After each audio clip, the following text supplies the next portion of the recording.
Daremos continuación a la tercera ponencia y será moderadora la doctora en Derecho María de Lourdes Morales Urbina. Cedo los micrófonos a la doctora.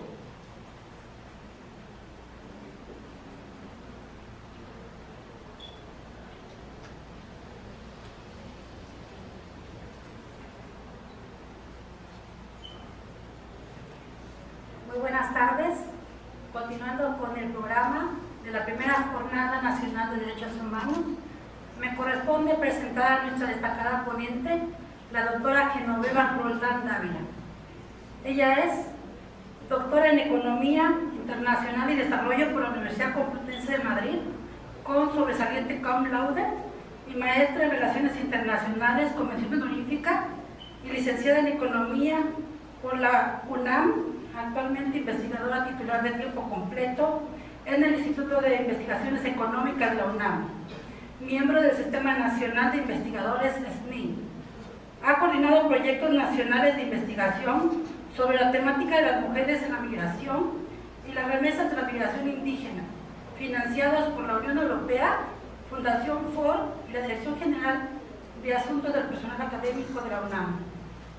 En el plano internacional, es miembro del proyecto Justicia, Ciudadanía y Género, Feminización de las Migraciones y Derechos Humanos, financiado por el Ministerio de Economía y Competitividad del Gobierno de España. Docente en la Facultad de Ciencias Políticas y Sociales y en la Facultad de Filosofía y Letras de la UNAM, en donde imparte la materia de Migraciones 1 y 2.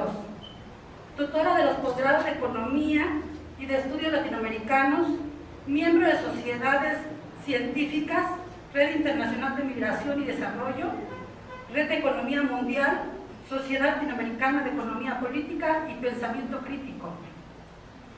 Es presidenta del patronato de la Organización Sin Fronteras. También tiene diversas publicaciones sobre temática migratoria, migración y remesas indígenas en México, la globalización y la feminización de las migraciones, aproximaciones al conocimiento cuantitativo y de identidades de las mujeres en la migración, hacia la construcción de políticas públicas a favor de las mujeres migrantes, el caso de Chiapas, el caso de México, entre otros. También es consejera de la Comisión de Derechos Humanos de la Ciudad de México. La recibimos a la doctora Genoveva, la escuchamos.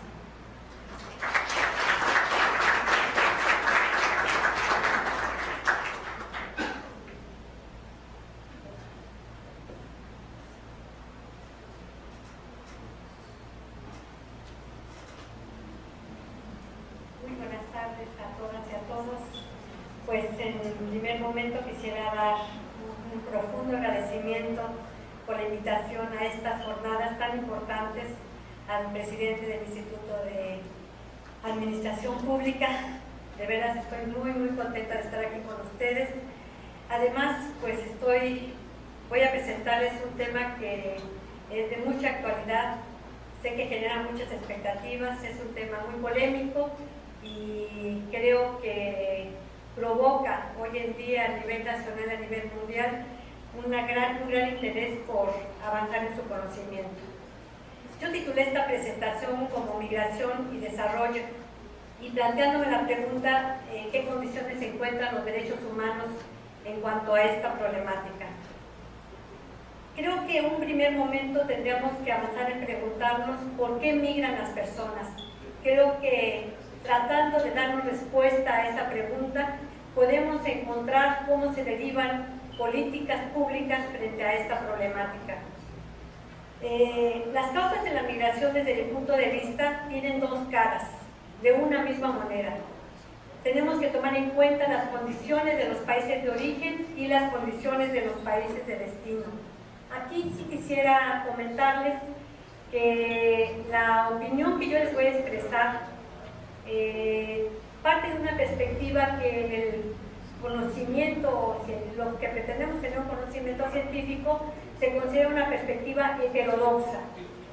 Quiere decir que no hay un solo punto de vista. Yo quiero ser clara con ustedes que hay otros puntos de vista sobre esta problemática y que muchos autores han insistido en que la otra perspectiva, que es la perspectiva ortodoxa, es la que ha dado cuerpo a las políticas públicas que hoy privan a nivel mundial. De tal manera que esas políticas migratorias que hoy en día están muy cuestionadas porque el tema migratorio se encuentra cada día en un ambiente mucho más complejo, más violento, más difícil, eso nos lleva a considerar que es necesario repensar las teorías que se han establecido, las teorías que han dominado para interpretar los fenómenos migratorios. La perspectiva que yo les propongo, por lo tanto, es una perspectiva heterodoxa, es una perspectiva crítica de la que actualmente domina. La perspectiva ortodoxa nos sugiere que la migración es resultado de decisiones individuales, de un opus económico racional que con una información completa toma la decisión de migrar. A mí me cuesta mucho trabajo y tendo a ironizar esta teoría porque yo no me imagino ni a los migrantes mexicanos, ni a los migrantes centroamericanos, ni a los migrantes africanos tomando decisiones racionales con una información completa de lo que va a suceder tanto en el tránsito migratorio como en el destino. Esta perspectiva, sin lugar a dudas, lleva a que si esta decisión es una decisión egoísta de un individuo racional, por lo tanto tiene que ser enfrentada a niveles individuales y no como entendida como una política, no entendida como resultado de decisiones sociales, de condiciones sociales que llevan a tomar decisiones individuales. Creo que en este sentido, por eso es que yo oriento más mi perspectiva a señalar, son decisiones que están condicionadas por un conjunto de fenómenos económicos, políticos, sociales y culturales.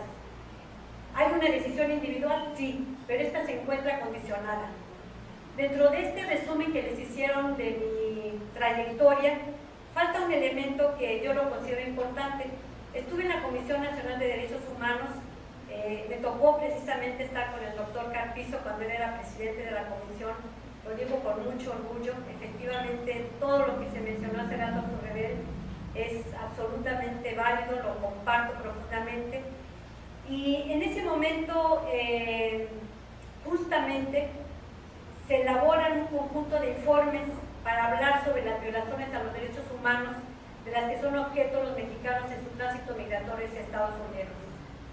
Y esto a mí me llevó a tratar de estudiar un fenómeno social que estaba presente en México y me permitió además, he de decirles, coordinar una encuesta en toda la franja fronteriza de México con Estados Unidos. Después, cuando hice el doctorado, estuve en España justamente en el momento cumbre como país receptor de migrantes. Les estoy hablando de 2003, 2008, más o menos. Me tocó, por lo tanto, desde vivirlo en la cotidianidad, subirme al metro en Madrid y, por lo tanto, ver cómo se iban transformando las caras, las fisonomías, los fenotipos con quien yo compartía en el metro de Madrid.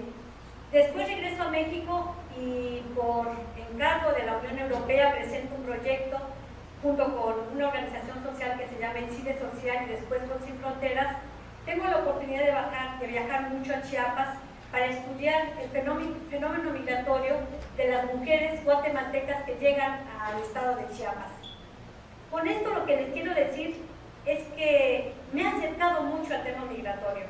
He hablado muchísimo con muchísimos migrantes y les puedo asegurar que en todas las entrevistas, al final de las pláticas, cuando uno les pregunta ¿y por qué migras?, la respuesta, después de mucho, no mucho, tampoco 5 minutos, porque ellos no tienen mucho tiempo, va a ser no me quedaba de otra. Lo digo muy coloquialmente. No tenía otra opción, ya sea por condiciones económicas, por condiciones sociales, condiciones familiares que van obligando a estos seres humanos a incorporarse a la migración. Eso es lo que me permite afirmarles que no son individuos. Si estuviéramos hablando de una persona que migra, de 2, de 3, de 4, pues estamos hablando de millones de seres humanos. Esto quiere decir que es un contexto social lo que está determinando esa decisión y ahí es donde tenemos que abocarnos a estudiar el fenómeno. Por eso yo les digo, el fenómeno migratorio tiene dos caras de una misma moneda. Por un lado tenemos que entender qué está pasando en el país de origen y qué está pasando en el país de destino. Lamentablemente la mayoría de las interpretaciones que hay sobre el fenómeno migratorio se orientan a decir qué pasa en el país de origen. Les puedo comentar que en Estados Unidos en el año de 1986, cuando se establece una ley, la ley IRCA, en un transitorio de esa ley se establecía que había que estudiar por qué estaban llegando tantos migrantes mexicanos indocumentados a Estados Unidos. Y en un transitorio se dice hay que estudiarlo, hay que estudiar ese fenómeno y se forma la Comisión Ascencio. La Comisión Ascencio tarda 3 años en estudiar y buscando encontrar las causas de la migración. La conclusión, ¿cuál fue? La migración se explica por las condiciones de los países de origen, las condiciones de atraso, de pobreza, de violencia en la que se vive, y por eso migran hacia otros lados.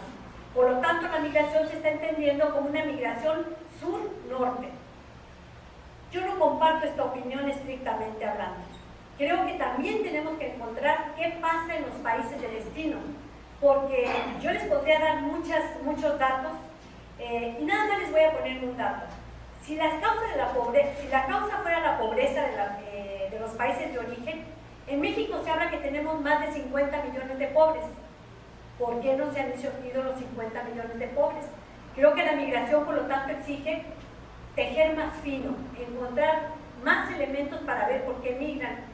El otro elemento que les daría, ¿por qué bajó la migración de mexicanos a Estados Unidos en el año 2008? No sé si ustedes habrán escuchado o leído que se habló de una tasa cero en la migración entre México y Estados Unidos. Tasa cero no quiere decir que ya no hubiera migración, sino que el número de los que se iban era más o menos igual que el número de los que regresaban. ¿Por qué disminuye la migración de mexicanos? En aquel momento el presidente Felipe Calderón dijo que era porque la economía mexicana estaba mejor. Yo tengo muchas dudas, no me voy a meter en a dar todas las estadísticas, pero no. Yo como economista casi, créanme, la economía no estaba mejor, los trabajos no estaban mejor. ¿Por qué dejan de emigrar en la misma proporción los mexicanos? Porque la economía de Estados Unidos ha caído en una fuerte crisis, la crisis de 2008, que todos conocemos como la crisis de las hipotecas subprime, una gran recesión que además se habló que era más profunda de la que había existido en 1929, y esto obviamente detiene en muchos sectores económicos el proceso de empleo de los inmigrantes.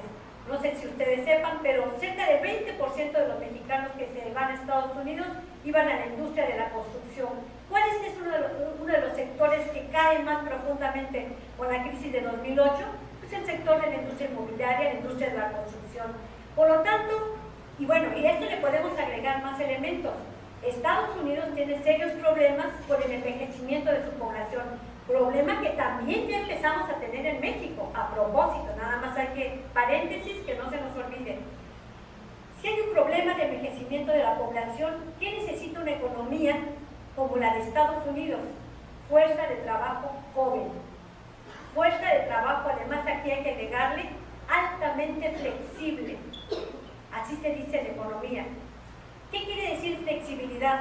Flexibilidad quiere decir que no tenga contrato de trabajo, que no pida vacaciones, que no tenga aguinaldo, que no tenga reparto de utilidades, que no tenga seguridad social, que no tenga condiciones que sí da una contratación segura.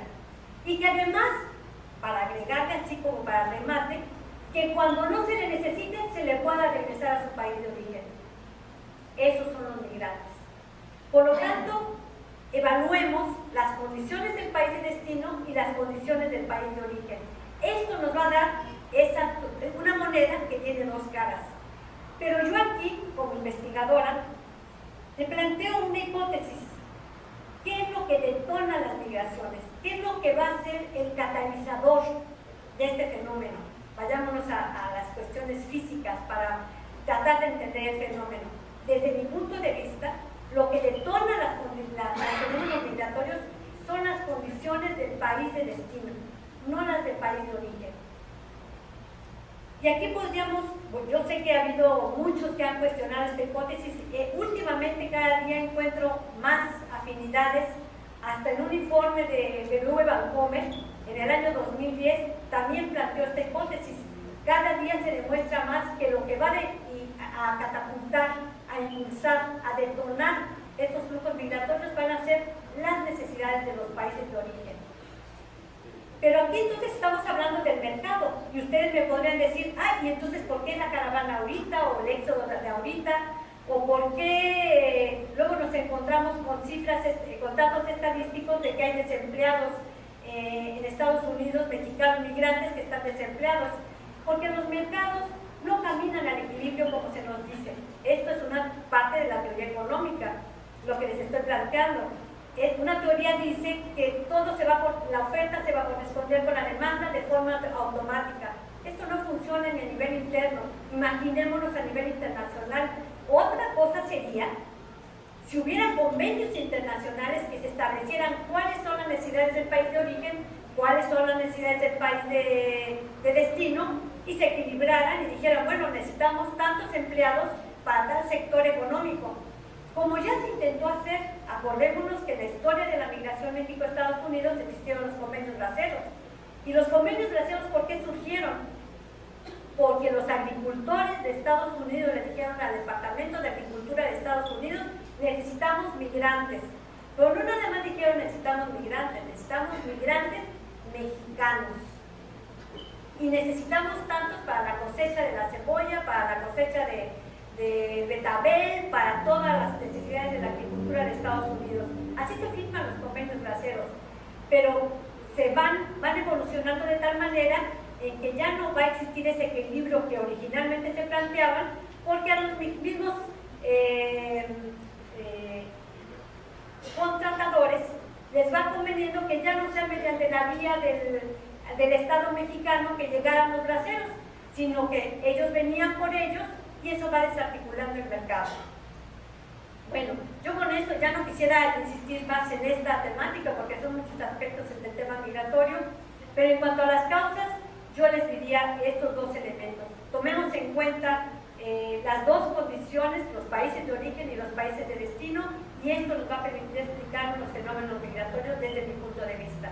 Tenemos que en migración hay tres tipos de migraciones fundamentalmente, y entre ellos es muy difícil luego encontrar la línea divisoria, pero yo creo que sí tenemos que intentar diferenciarnos para finalmente hablar también del tema de derechos humanos, porque se van a acoger a diferentes condiciones.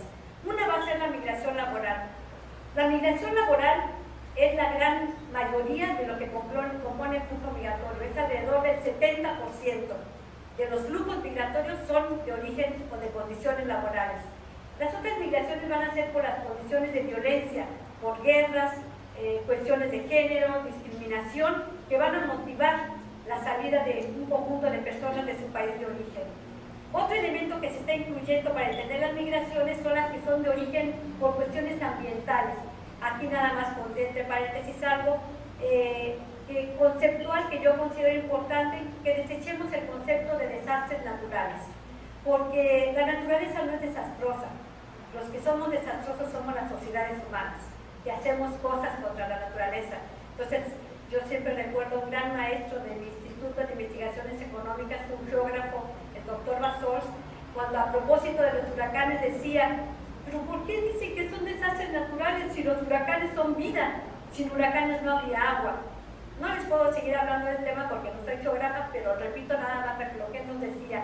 Pero ¿por qué los huracanes provocan condiciones tan terribles? Pues porque las sociedades no nos organizamos frente a esas condiciones naturales.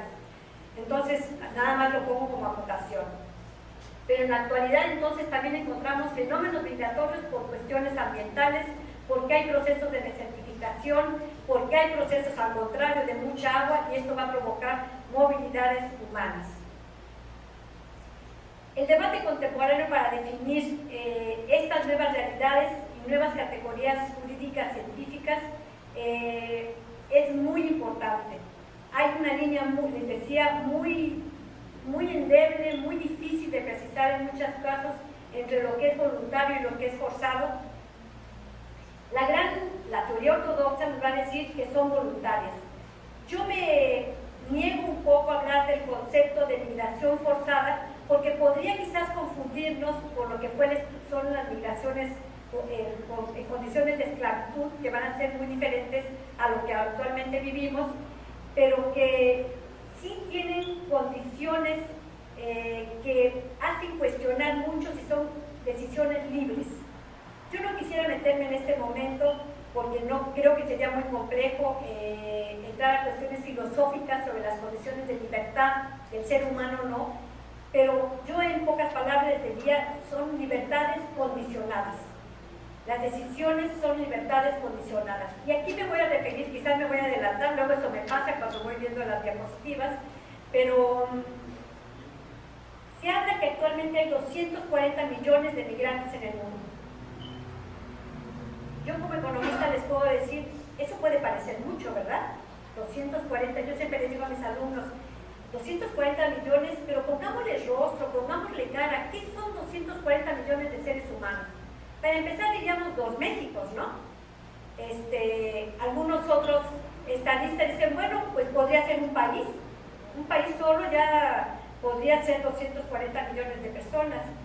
Yo siempre me voy a los datos relativos y estadísticamente diríamos, ¿qué porcentaje es de la población mundial 240 millones de personas? Para darnos una idea de la proporción real, es apenas el 3% de la población mundial. Y a mí entonces me lleva a otra reflexión, y el 97% ¿por qué no migran? Quiere decir, y yo discuto mucho este tema, que muchas veces se nos habla de las migraciones como si fuera algo genético. En muchos libros del tema migratorio ustedes van a encontrar que empiezan así, la historia de la humanidad, ¿qué es la historia de las migraciones? Yo digo, entonces, las migraciones de ahora son las mismas de cuando el Homo erectus dijo, voy a ir de África y me voy a mover hacia Europa, y bueno, aquí ya no hay manzanas y acá hay peras, y acá hay agua y acá ya no hay agua. No, yo creo que para analizar las migraciones tenemos que tener una perspectiva histórica. Por eso, en el tema de las migraciones, un teórico francés dice, las migraciones son un hecho social total. En las migraciones están expresados problemas económicos, culturales, políticos, antropológicos, jurídicos, culturales, de toda índole, religiosos. Si son un hecho social total, por lo tanto, tenemos que ubicarlos históricamente. ¿En qué momento de la historia, de qué migraciones vamos a hablar? Y en este caso yo lo que sugiero es que hablemos de los flujos migratorios que se han dado a partir del siglo XVIII a la fecha, que estarían ubicados con la conformación de los estados nacionales, con la modernidad, con el fin de la Edad Media, con el capitalismo, como le queramos llamar, con la época actual. Y en esa época actual lo que vamos a encontrar es que las migraciones van a estar explicadas por, voy a hablar mucho como economista, por las condiciones del proceso de desarrollo. Por eso yo titulé la primera parte de mi presentación, Migración y Desarrollo, porque están articuladas con ella las migraciones. ¿En qué condiciones está dándose el desarrollo? Pero por desarrollo no nada más voy a entender los aspectos económicos, voy a entender la totalidad. ¿Cuál es el modelo de desarrollo que está vigente? Y a partir de que entendamos ese modelo de desarrollo vamos a entender cómo se están dando los procesos migratorios. Por lo tanto, yo diría son migraciones condicionadas por un modelo de desarrollo que en ese modelo de desarrollo estamos encontrando una explicación de cómo se dan las migraciones en la actualidad. No tendría tiempo, a pesar de que me han dado mucho tiempo, para remitirme a qué pasaba con las migraciones en el siglo XVIII o qué pasaba en las migraciones en el siglo XIX. Hay toda una historia que es muy interesante, por cierto. Me voy a remitir más bien a la época más moderna, más para acá, que sería qué ha pasado en los años, de los años 70, 80 para acá con los procesos migratorios. ¿En qué etapa estoy hablando? Pues la que todo el mundo conocemos como la globalización. Una etapa en la que además se nos planteó que iba a haber libre movilidad de capital y de mercancías. Una etapa en la que se nos decía van a acabar las fronteras nacionales. Una etapa en la que nos decía algún autor, Fukuyama, van a desaparecer las contradicciones. Una etapa en la que se hablaba del fin de la historia. Una etapa en la que se hablaba de la aldea global. Los jóvenes se homogenizaban a nivel mundial, el idioma era el inglés, como se nos recordaba en la presentación anterior, todos caminábamos, la convergencia económica, los países subdesarrollados dejaban de existir porque íbamos a caminar todos en una misma dirección hasta converger en el desarrollo. Lamentablemente, porque obviamente que nadie puede se va a encontrar satisfecho por lo que está viviendo la humanidad hoy en día, lamentablemente en el 2008 empiezan a expresarse contradicciones muy serias de este modelo de desarrollo.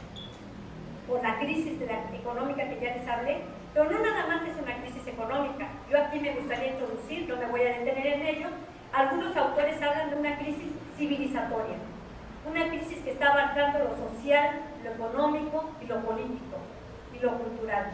Y expresiones de ello, bueno, creo que existen, las podemos encontrar tanto en la sociedad chiapaneca como en la sociedad mexicana y a nivel mundial. Yo aquí les presento un mapa. Yo voy a dejar la presentación. Hace un rato nos dieron un recorrido por sus instalaciones, conocimos su biblioteca. También les voy a dejar unos libros que traje que creo que les pueden ser muy útiles. Y esta presentación que la voy a dejar porque detenernos en ella sería muy difícil, pero nos da una idea de cómo están distribuidos los flujos migratorios a nivel mundial. Si vemos, un flujo muy importante de ellos está ubicado en nuestro continente, en la parte norte, y esto me da pauta para decirles que en mucha de mi intervención, ya se han dado cuenta, voy a estar hablando de la migración México-Estados Unidos. Y ustedes podrían decir, ¿y por qué habla tanto de la migración México-Estados Unidos? ¿Por un chauvinismo o qué? ¿Por qué orienta su presentación así? Bueno, sí tengo algo de chauvinista de decirlo, hace rato me emocionó mucho el himno, soy muy mexicana, quiero mucho a mi país, soy muy veracruzana, eso no está en mi currículum, pero también se los digo, soy veracruzana. Pero no hablo del flujo del sistema migratorio México-Estados Unidos por ser mexicana, hablo del sistema migratorio México-Estados Unidos porque es el más importante del mundo.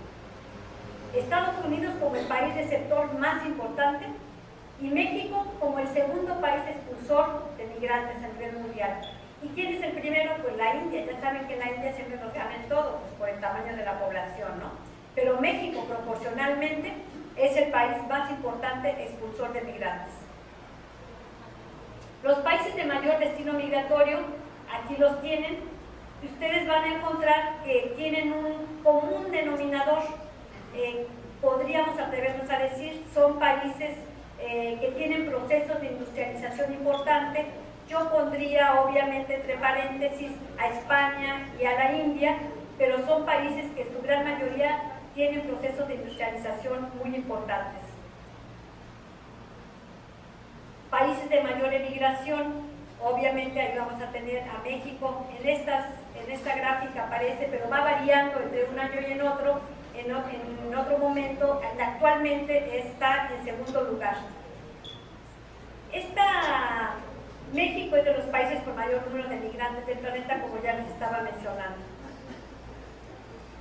Los corredores migratorios más importantes, aquí se los concreto, era lo que les estaba diciendo, el de México, Estados Unidos, por más de 11 millones de personas, el que se da entre Rusia y Ucrania, entre Ucrania y Rusia, van de ida y vuelta, que tiene que ver, esa es toda una temática que no sería motivo de que habláramos de ella, porque tiene que ver con la desaparición de la Unión Soviética, esos flujos migratorios de la reconstitución de los estados nacionales en ese gran territorio, que es lo que explica esos flujos migratorios. Estos son los principales corredores migratorios ya presentados aquí cartográficamente. Pero antes de empezar con esta gráfica, me quiero detener en algo que quizás podría llevar a una mala interpretación por lo que les mencioné hace un rato. Prácticamente podríamos decir que lo que yo les describí en estas gráficas es que la migración es de sur a norte, pero hay una acotación que es muy importante hacer. Las migraciones también son sur-sur. Y en ese caso es muy importante tomar como referente nuestro continente, América Latina. Tenemos flujos migratorios muy importantes, corredores migratorios muy importantes, por ejemplo, de nicaragüenses a Costa Rica, de bolivianas y bolivianos a Argentina, de peruanas y de peruanos a Chile. Los flujos migratorios también son sur-sur. Y hay un informe de PNUD del año 2009 en que llamó la atención a esta problemática, porque también se nos olvida. Y hay otro elemento que también se me olvidó mencionárselos al principio, que también es muy importante. Ya ven que yo dije 240 millones de migrantes en el mundo, 240 y algo más, ¿no? Hay otro elemento migratorio del que yo no estoy hablando y que también es muy importante tomarlo en cuenta, las migraciones internas. Las migraciones internas están compuestas por alrededor de 700 millones de personas en el mundo y que en este caso, en nuestro país, bueno, y en el resto del mundo, las grandes ciudades han sido las receptoras de esas migraciones internas. Por ejemplo, les estoy diciendo, yo soy veracruzana, soy migrante interna, que me fui a la Ciudad de México, y también hay diversas causalidades, como lo vemos en las migraciones internacionales. Perdón, hace rato que yo hablaba de las migraciones laborales, se me olvidó también hacerles una acotación. En las migraciones laborales tenemos que distinguir las migraciones calificadas de las migraciones laborales no calificadas. Aquí nada más también había una acotación, desechemos el concepto de fuga de cerebros. Es un concepto, pues si se dan cuenta, es violatorio a los derechos humanos, porque ¿qué querría decir? ¿Que los que no tienen estudios no tienen cerebros? No, ¿verdad? Entonces, migración calificada. Las personas, como en mi caso, que me fui a hacer un doctorado fuera del país, es una migración. Pero bueno, yo no me quedé, nada más fui transitoriamente, ¿verdad? Pero hay una migración calificada muy importante a nivel mundial. Estados Unidos es uno de los principales receptores de migración calificada desde la India, desde China, desde México. La migración calificada de mexicanos también ha crecido mucho, teniendo como receptor a Estados Unidos. Ya regresando a esta gráfica, la composición de la población migrante por sexo, lo que nos vemos ahí es un fenómeno del cual yo no me voy a detener a hablar mucho en esta presentación, pero como oyeron en mi currículum, me he dedicado también a estudiar la migración femenina y que lleva a que ven ustedes aquí el 49.8% son mujeres. Algunas colegas que han estudiado mucho en este tema, yo me he incorporado también a él, hablan de que hay un proceso de feminización de las migraciones y hay todo un debate al respecto. ¿Qué quiere decir feminización de las migraciones? Porque si nos vamos a las estadísticas, las más antiguas son del año de 1960, las de Naciones Unidas, y nos dice que desde 1960 a la fecha, la proporción de las mujeres en los flujos migratorios va variando por muy pequeños márgenes, de 46.7 a 48.5, a 43, 49, hay poca variación. Entonces dicen, ¿por qué entonces algunas investigadores hablan de feminización de las migraciones? Esto básicamente hace referencia a que las mujeres en la migración básicamente se considera que estuvieron presentes, que han estado siempre presentes en los flujos migratorios, pero básicamente eran en condiciones de acompañamiento del varón, del esposo, del hermano, del tío, de alguien, pero que no era de forma autónoma. Y lo que se encuentra en el estudio de estos procesos es que de los años 80 a la fecha, las mujeres empiezan a incorporarse a los flujos migratorios de forma autónoma, ya no acompañando a nadie, sino también incorporándose a estos flujos, buscando cómo llegar a encontrar un mejor trabajo que les permita enviar remesas a sus familias para mejorar las condiciones en las que se van a dejar a sus hijos, a sus padres o a quien ellas deseen apoyar al incorporarse a estos flujos migratorios. La incorporación de las mujeres en los flujos migratorios es diferente. Aquí en esta gráfica lo podemos ver. En el caso de América Latina la proporción es más alta que el promedio general. La edad en la que las mujeres y los hombres se incorporan a los flujos migratorios es en la edad más productiva. De los 177 millones en edad laboral, el 59% se encuentra en los países del norte. Las mujeres, como ya les estaba diciendo, representan el 51% en países desarrollados y 41% en los países en desarrollo. El 15% de todos los migrantes tienen menos de 20 años. O sea, aquí estamos hablando de incorporar un fenómeno que también ha sido muy importante en los últimos años, cómo se incorporan cada día más adolescentes, niños en estos flujos migratorios. Aquí lo que trato con esta diapositiva es comentarles este tema de la feminización de las migraciones, porque también lo que tratamos de destacar algunas personas que nos dedicamos a este tema es que siempre se ha visto el fenómeno migratorio como muy masculinizado, como que es un tema de hombres. Por lo tanto, las mujeres aparecen como incorporadas al proceso, pero de una manera invisible, como acompañantes, como les señalaba hace rato, ¿no? Sin embargo, como les digo, las mujeres siempre han estado incorporadas en los procesos migratorios, pero se observan cambios sustanciales en los patrones migratorios, fundamentalmente como resultado de las condiciones de los mercados laborales. Estas son las condiciones. A mí esta diapositiva me parece muy reveladora de cómo las mujeres, a partir del desarrollo del capitalismo, hemos sido, así como los migrantes hablábamos hace un rato de que son altamente flexibles, las mujeres también somos una fuerza de trabajo altamente flexible. Cuando se nos requiere, estamos incorporados en los procesos económicos, y cuando no, somos enviados al hogar.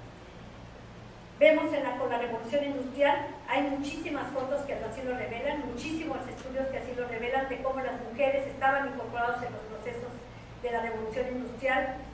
Después fueron enviadas a sus casas. Aquí tendríamos que entrar a estudiar todas las cuestiones laborales, todos los avances en la sindicalización que hubo a partir de estas condiciones, de cómo se dice hay que quitar a las mujeres y a los niños de los empleos, porque al final de cuentas estaban haciendo competencia, una competencia muy fuerte en ese mercado laboral frente a los hombres. Sin embargo, esta foto de la mujer Rosy, es más, también estuvo en una gaceta de la UNAM tomada a propósito de los estudios feministas, porque fue cuando durante la Primera y Segunda Guerra Mundial, cuando muchos jóvenes hombres estaban en la guerra en Estados Unidos, y eran necesarias las mujeres que se incorporaran las mujeres a los mercados laborales. Entonces se les llamaba, ustedes son fuertes, incorpórense también al mercado laboral, porque ahí las necesitamos, ¿no? De 1970 a la fecha vamos a encontrar que hay una incorporación muy importante de las mujeres a los mercados laborales. Y ahí hay muchos estudios. Yo no traje ese conjunto de gráficas porque no me quiero distraer mucho en el tema, nada más les voy a señalar que en esas gráficas que yo tengo se logra demostrar cómo en Estados Unidos los hogares biparentales, en donde los hombres nada más son los proveedores, empiezan a disminuir, y crecen los hogares biparentales en donde ambos miembros de la familia van a contribuir al sostenimiento de la familia. También traigo aquí algunos elementos estadísticos para hablarles sobre lo que son las migraciones en América Latina y el Caribe.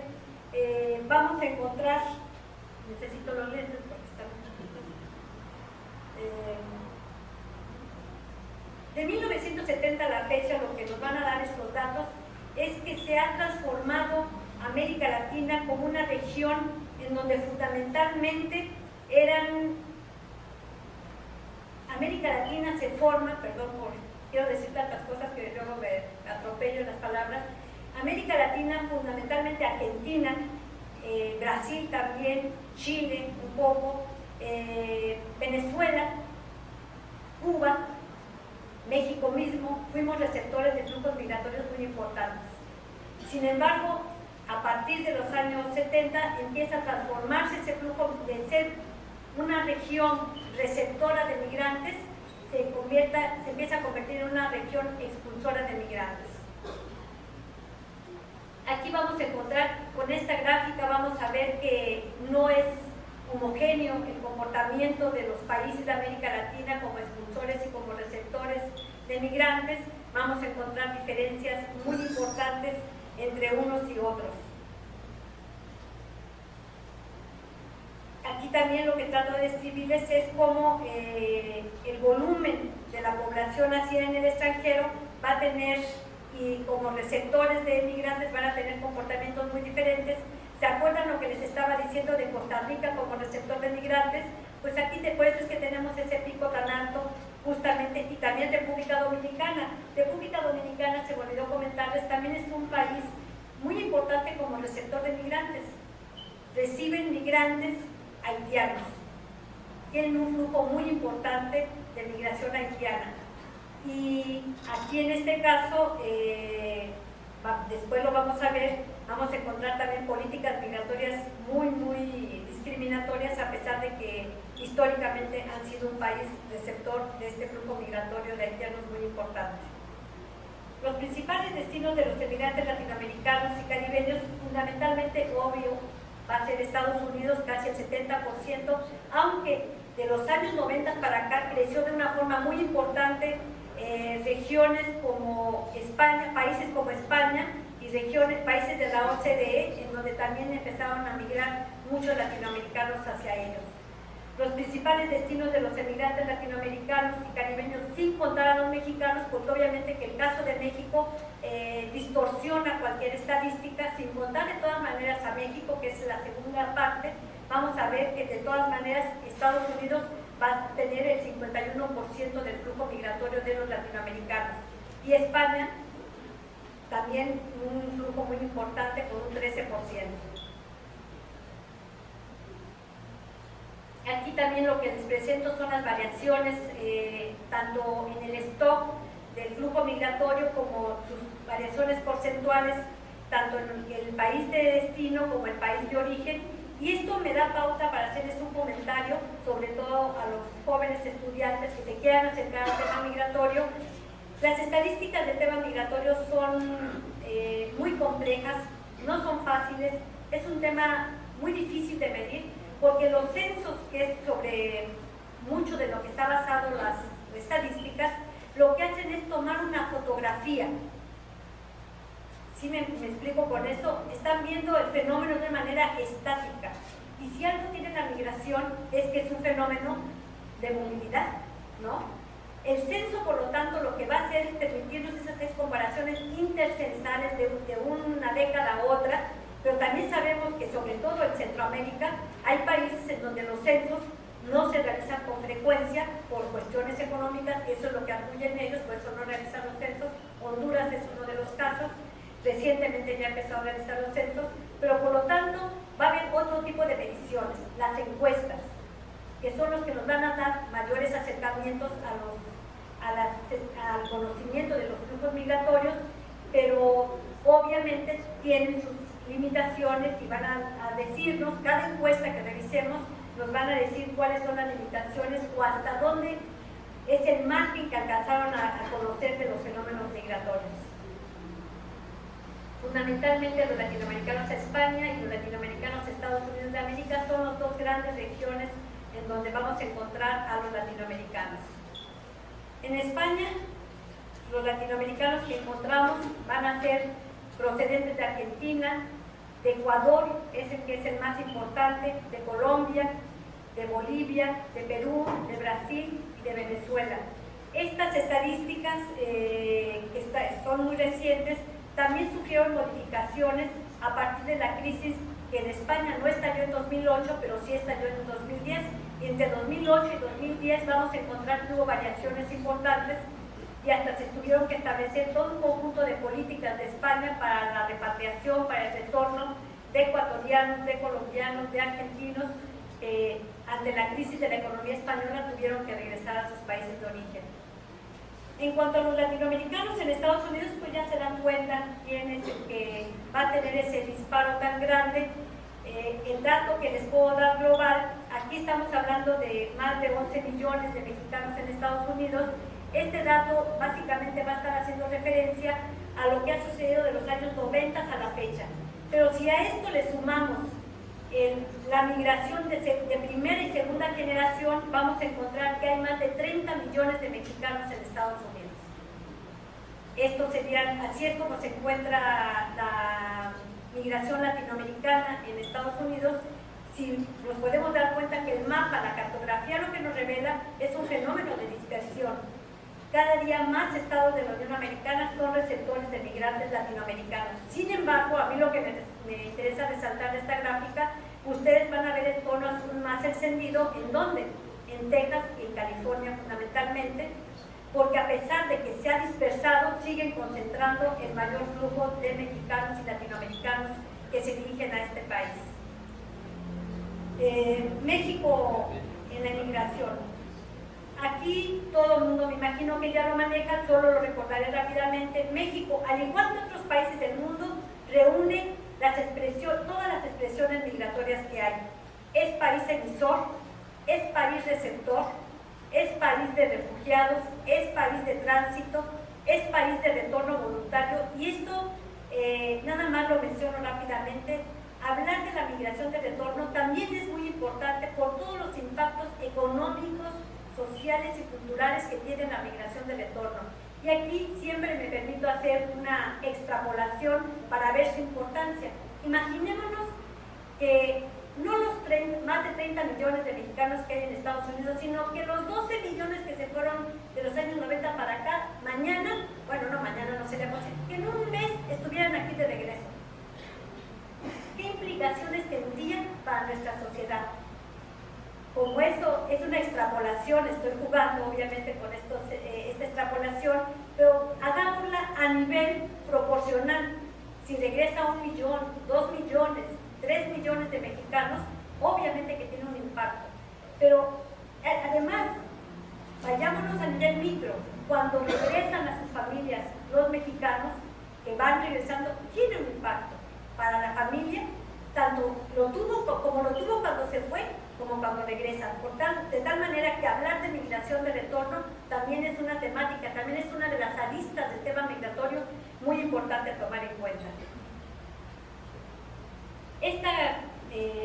Esta cartografía lo que nos habla es de los emigrantes mexicanos en el mundo, pero obviamente que donde se encuentran concentrados es en Estados Unidos. En segundo lugar vamos a encontrar a Canadá como otro lugar de recepción muy importante, y dispersos obviamente también en Europa. Me voy acercando al tema de los derechos humanos. En cuanto a México, yo creo que es importante resaltar que tenemos más de 70 años de una política migratoria fundamentalmente excluyente, restrictiva y discrecional. Hemos tenido ambivalencias de políticas, por ejemplo, frente al exilio español o al latinoamericano, en donde México tuvo una postura muy receptora, muy sensible ante la problemática de estos exilios, y fue receptor de ellos. Y aquí me faltó poner algo que yo considero que en este momento no lo podemos olvidar: la recepción de México en los años 80 de los guatemaltecos. A propósito, para irnos acercando a lo del éxodo actual, a lo de la caravana actual, en donde muchos sectores conservadores de la sociedad mexicana han puesto el grito en el cielo por los 5,000 o 7,000 personas que están componiendo este éxodo centroamericano. Yo no sé si ustedes tengan el dato, pero en México recibió a más de 50,000 guatemaltecos en los años 80. Más de 50,000.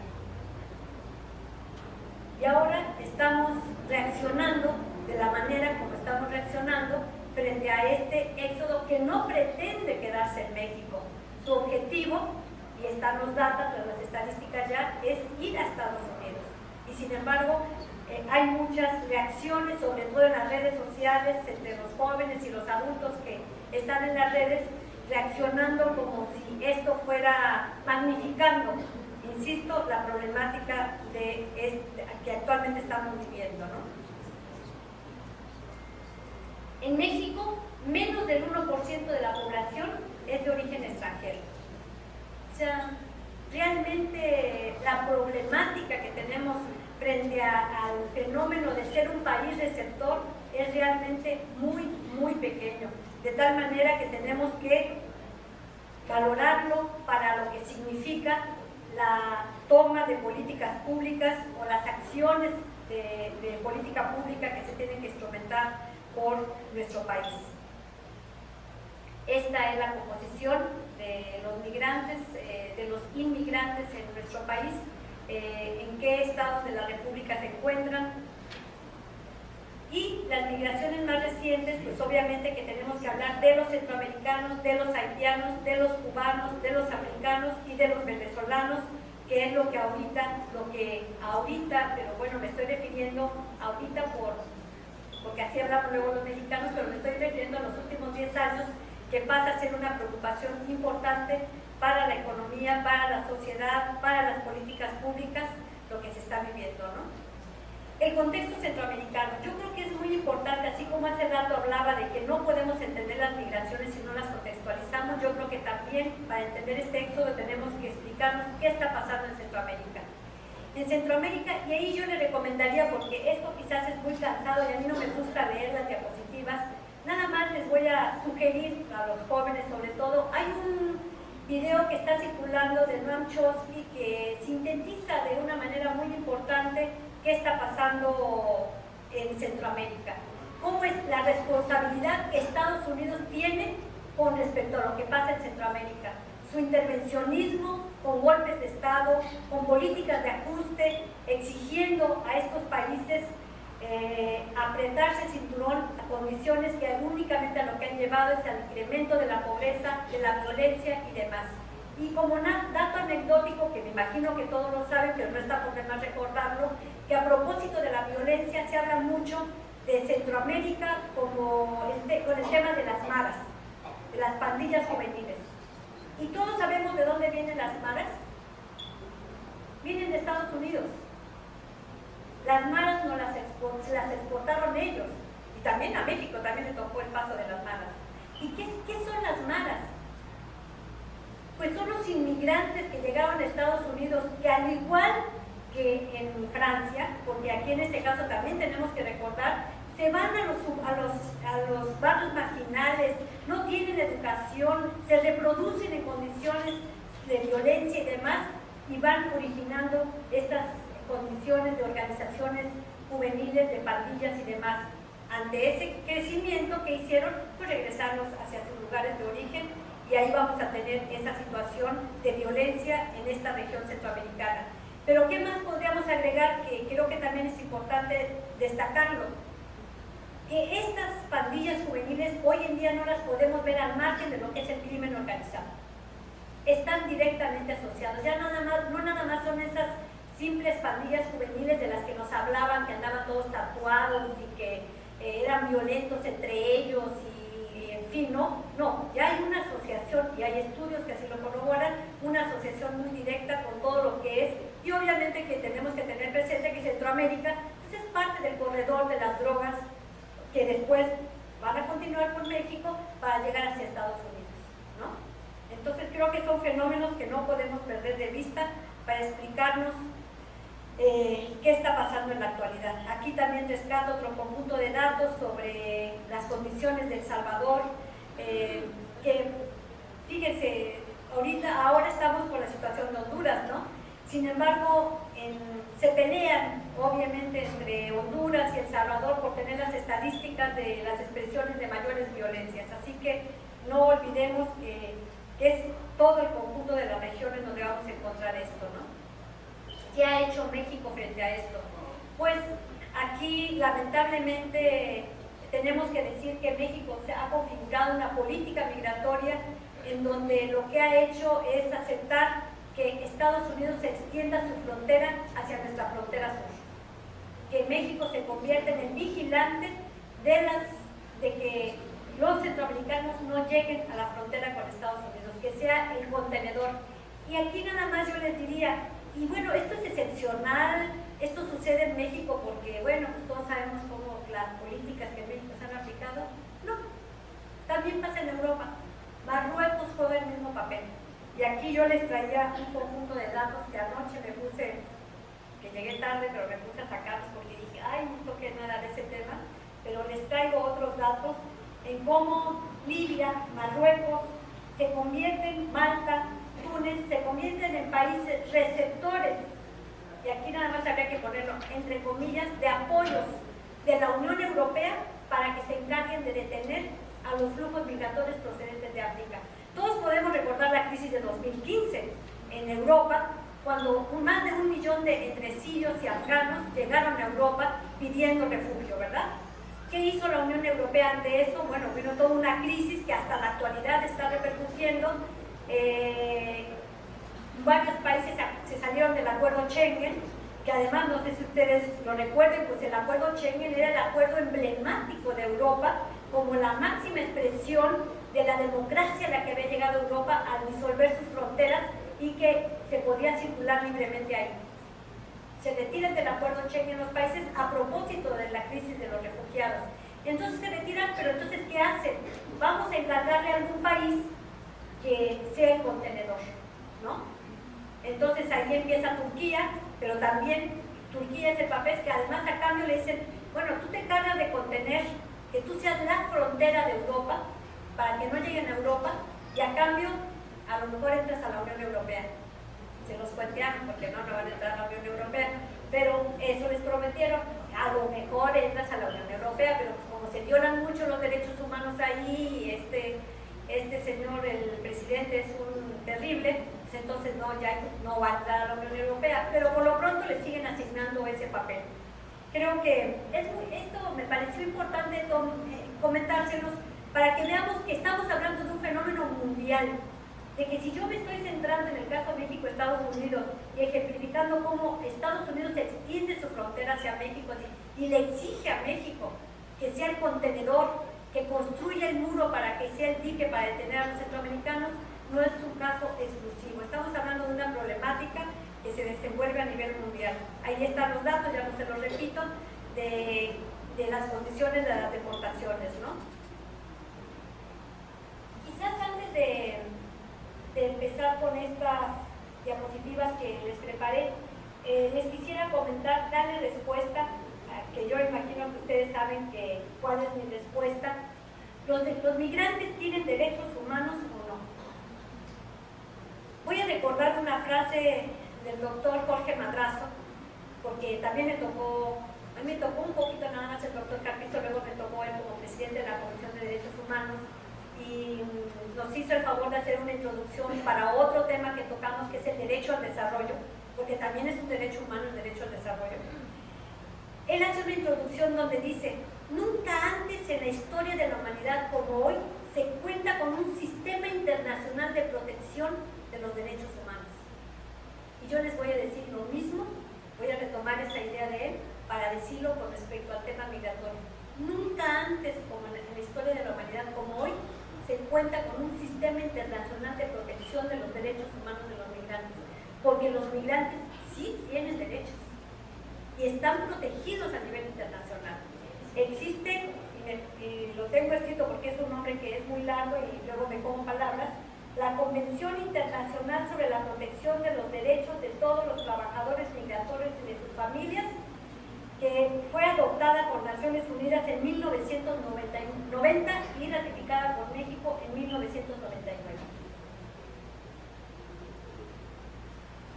Bueno, eso es a nivel internacional. Bueno, ese es un aspecto para los migrantes laborales, pero también existe el Estatuto de los Refugiados, que además lo que hace Naciones Unidas es encomendar crear la figura del Alto Comisionado de las Naciones Unidas para la protección del refugio. Después de la Segunda Guerra Mundial, la humanidad no se podía quedar tranquila con lo que le había pasado a los judíos. No era posible que la humanidad dijera: aquí no pasó nada. Surge todo este sistema internacional de protección de los derechos humanos y particularmente de los refugiados. Por lo tanto, todo aquel ser humano que sienta que está en peligro su vida por causa de discriminación racial, de sexo, de religión, de cualquier aspecto de este tipo, tiene derecho a pedir refugio. Está en todo su derecho.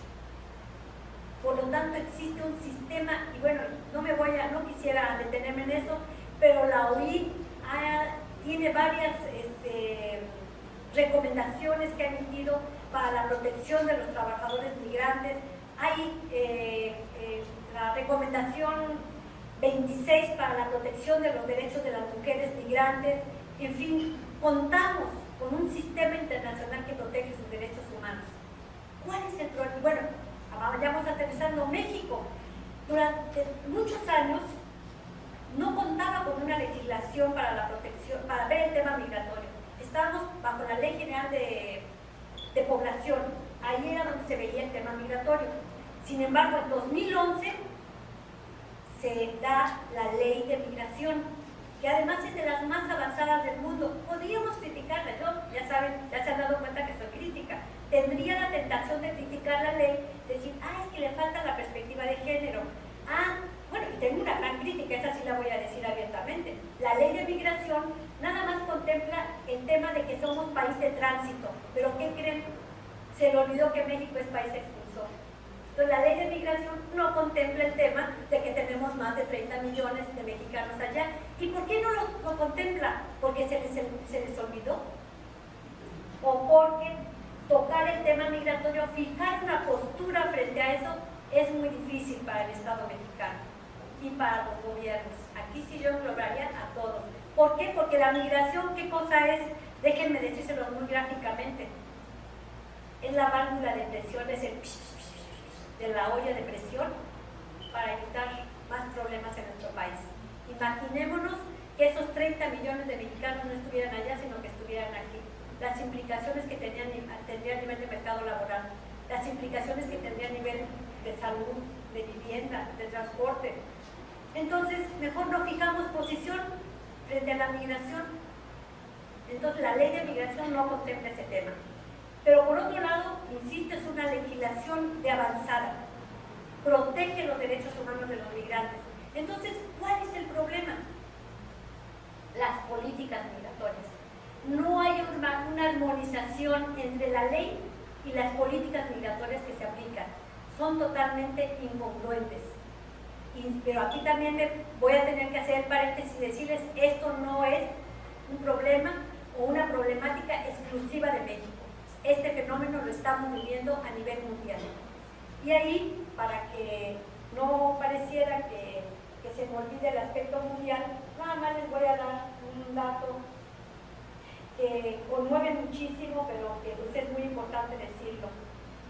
Nada más en el año 2018 han muerto cerca de 600 personas, es la peor cifra de la última década en Europa, en la ruta occidental del Mediterráneo, ahogados, migrantes, ¿sí? Y les podría decir que en el año 2006, que por eso les digo que era cuando yo estaba en España y me tocó vivir toda esa etapa, en el año 2006 fue la crisis de las pateras, hubo 1.167 muertos que murieron en el estrecho. Y las estadísticas, la OIM, que es la Organización Internacional para las Migraciones, dice que estas estadísticas solo contemplan el 30% de la realidad.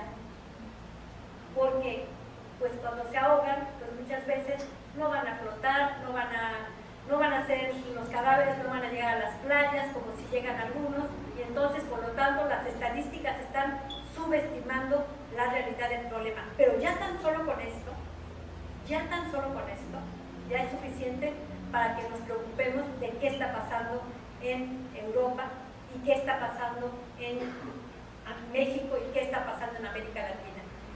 El fin de semana pasada, hace 8 días exactamente, se celebró en México el Foro Social de las Migraciones, el Foro Social Mundial de las Migraciones, y me tocó coordinar una mesa donde estaban unas colegas, y aquí tengo unos datos, que también digo para que ustedes se den cuenta de que no estamos hablando de fenómenos que nada más, no, voy a perder tiempo en buscarlo, luego les doy el dato. A lo mejor en las preguntas puedo dárselas, pero ya no quiero perder el tiempo porque creo que ya me estoy pasando, ¿verdad? Es un fenómeno a nivel mundial. Las políticas migratorias hoy en día a nivel mundial son xenófobas, son racistas, y creo nada más ahí haría este planteamiento que engloba, porque creo que es importante. El tema migratorio hoy en día es un tema paradigmático. No escapa a ninguna agenda de ningún organismo internacional, de ningún Estado nacional, de ningún proceso de integración nacional. Y nada más me voy a remontar, para no irme muy lejos, ustedes creo que pueden recordar que la salida de Gran Bretaña de la Unión Europea, el Brexit, tuvo como uno de los ejes fundamentales articuladores del debate el tema migratorio.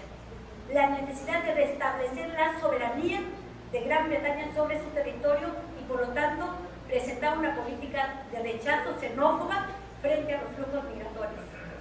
¿Y qué estamos viendo en Polonia? ¿Qué estamos viendo con lo que está pasando en Alemania, con el crecimiento de las posturas de más de derecha? Merkel ya acaba de decir que no vaya a quedar como la dirigente de su partido, que se va a retirar ya, y uno de los elementos que da pauta a esto es lo que sucedió con la crisis migratoria de 2015. llega Trump, bueno, no por qué, en qué condiciones llega Trump a ganar las elecciones de Estados Unidos.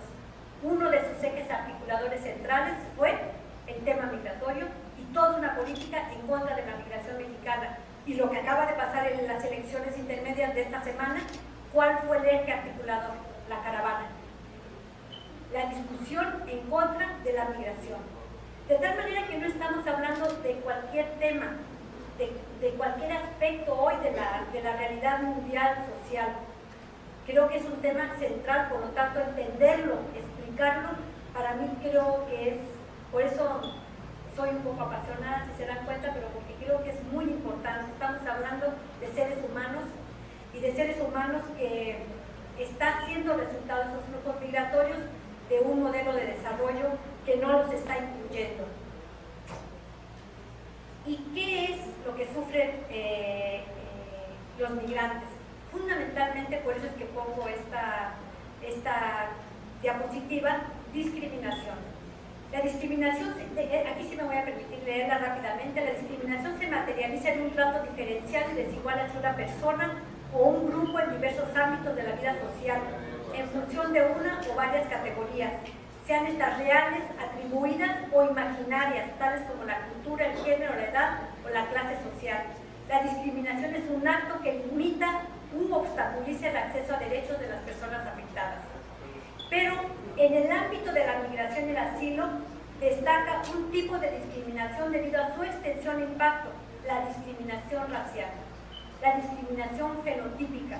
Este tipo de discriminación viene definida por el artículo 1 de la Convención para la Eliminación de todas las formas de discriminación racial celebrada por Naciones Unidas en 1963, y ahí está la definición, ya no la voy a leer. Y esa discriminación, ¿sobre qué se está dando? Sobre un conjunto de mitos en torno a la migración. Ya no lo voy a detener porque creo que se los he estado planteando, pero quizás en uno sí, que para mí, siempre que hablo de este tema en las conferencias que tengo oportunidad de dar con mis alumnos, que si de esto los logro convencer, yo ya me voy a dar por satisfecha. Los migrantes no son ilegales. Y qué bueno que aquí hay abogados, porque bueno, ustedes pueden decir que yo no soy abogada, porque me atrevo a aplicar eso. Los migrantes no son ilegales, lo plantea Naciones Unidas, lo plantea el New York Times, lo plantea Associated Press, lo planteó la Comisión Nacional de Derechos Humanos en su momento cuando se hicieron los primeros informes sobre violaciones a derechos humanos de los migrantes. No son ilegales porque no son delincuentes. Ellos están cometiendo una falta administrativa, que es no tener los papeles que el país de destino exige. ¿Cuáles son los papeles? Pues la visa, ¿no?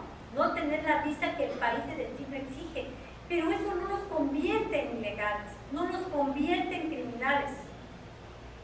El fenómeno de criminalización de las migraciones ha estado instrumentado por diversos estados nacionales y ha tenido un mayor impulso después de la crisis de 2001 con el terrorismo, con el ataque a Estados Unidos terrorista, en donde se empezó a asociar de una manera más explícita, aunque no es nuevo, voy a insistirles en esto, la criminalización de las migraciones es tan vieja como la conformación de los estados nacionales cuando se establecen los pasaportes y las visas.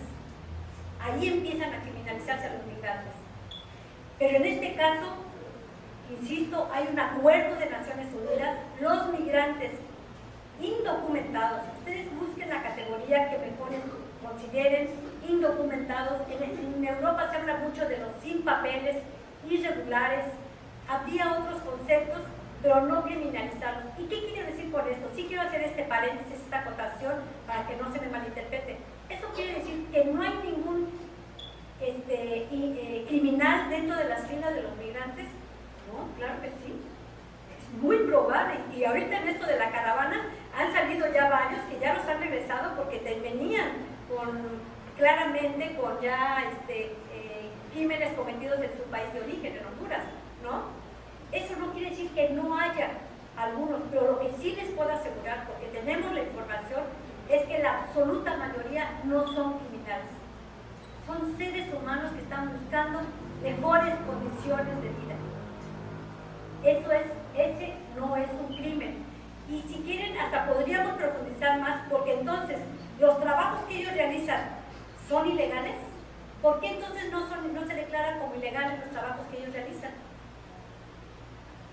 Si son ilegales ellos, pues ilegales también son quienes los contratan y quienes les dan trabajo, pero no.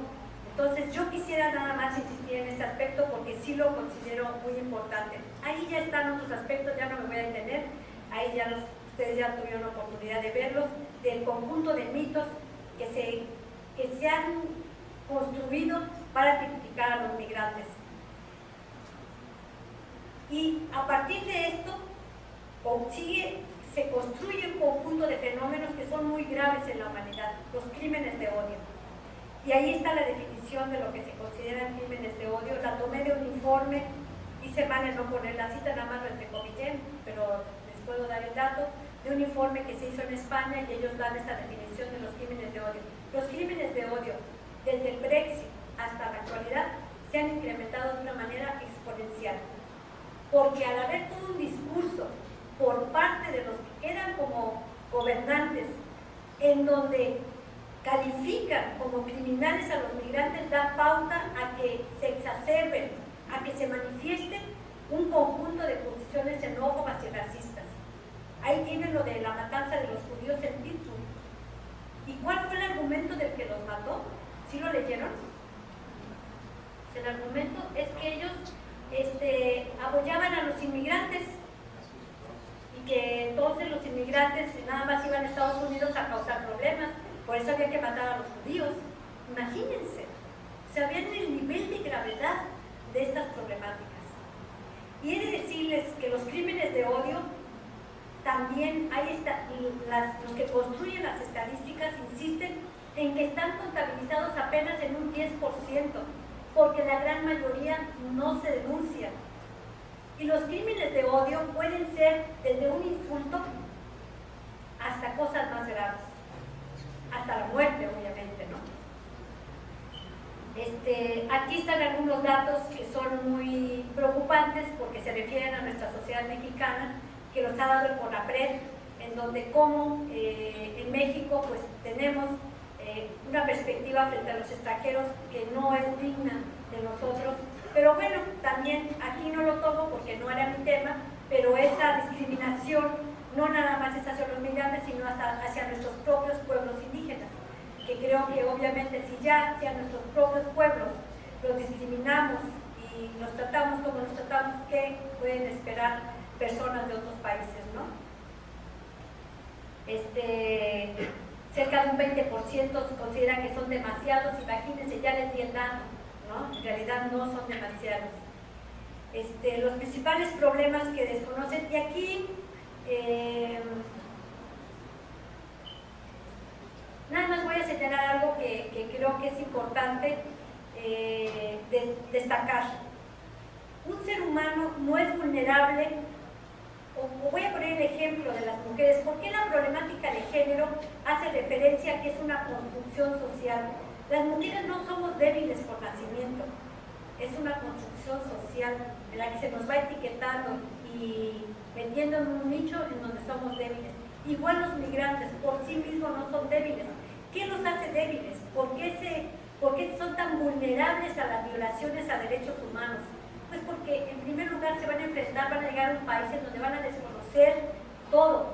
Y yo nada más me voy a ponerles un ejemplo que cuando yo estuve en la Comisión Nacional de Derechos Humanos documentamos esta violación a derechos humanos en Estados Unidos, que ha significado hasta la muerte para mexicanos en Estados Unidos. ¿Qué hacemos en México cuando nos detiene un policía de tránsito? No me refiero a que si le damos una mordida, no. ¿Qué hacemos físicamente cuando nos detienen? Como no me lo van a responder, yo se los voy a decir, pero nada más quería que lo pensaran. Lo primero que hacemos es ir hacia la cajuelita de manos para buscar la tarjeta de circulación, los papeles, o el otro movimiento que hacen los hombres o las mujeres si traemos un bolsillo es buscarse la cartera o las manos hacia atrás para buscarse en los bolsillos los papeles para dárselo al de tránsito, ¿verdad? ¿Saben qué? Eso en Estados Unidos es motivo para que los maten.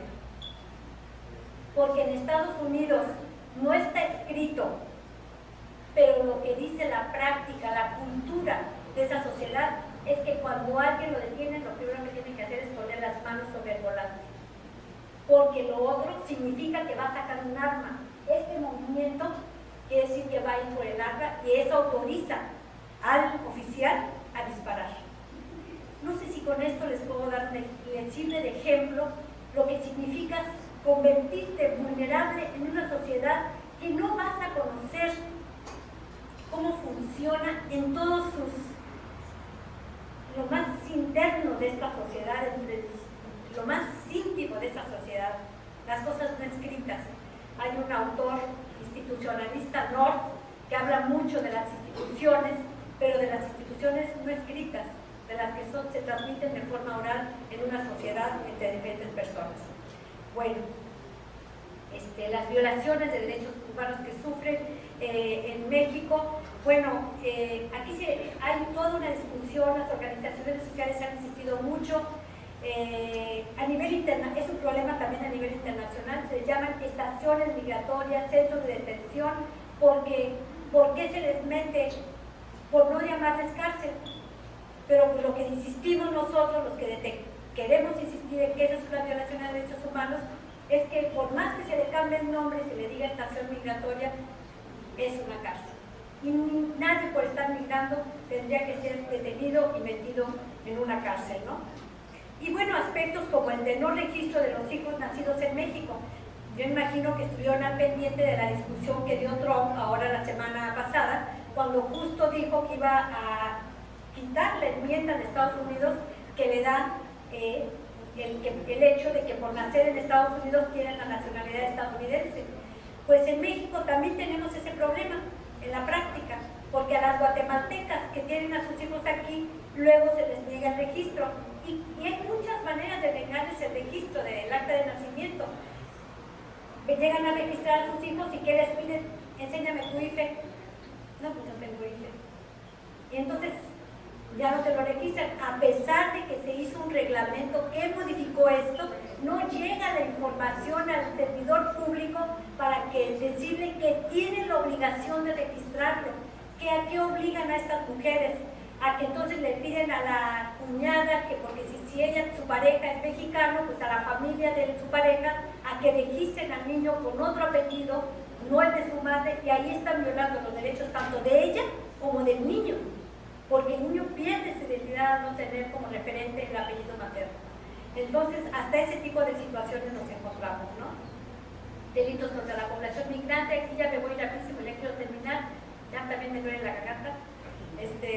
Los mapas de riesgos, ustedes saben que existen 3 grandes rutas por donde circulan los migrantes. Aquí les dejo este mapa de riesgos que han construido diversas organizaciones sociales,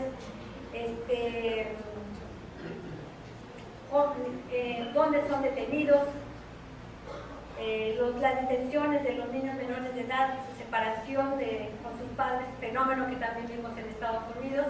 Y bueno, ahí tienen mi dirección de contacto, es todo con minúsculas, no logré decirle al sistema que no, porque soy media dinosaurica con estas tecnologías, pero es todo con minúsculas, así que cualquier duda, cualquier comentario, con gusto se los atendería. Muchas gracias por escucharme. Gracias. Agradecemos la participación de la doctora Genoveva Roldán Dávila. Si alguien tiene preguntas para empezar a la sesión de preguntas y respuestas. Ahorita pasan a sus lugares a recoger las preguntas, los que tengan. Vamos a dar inicio a la sesión de preguntas y respuestas.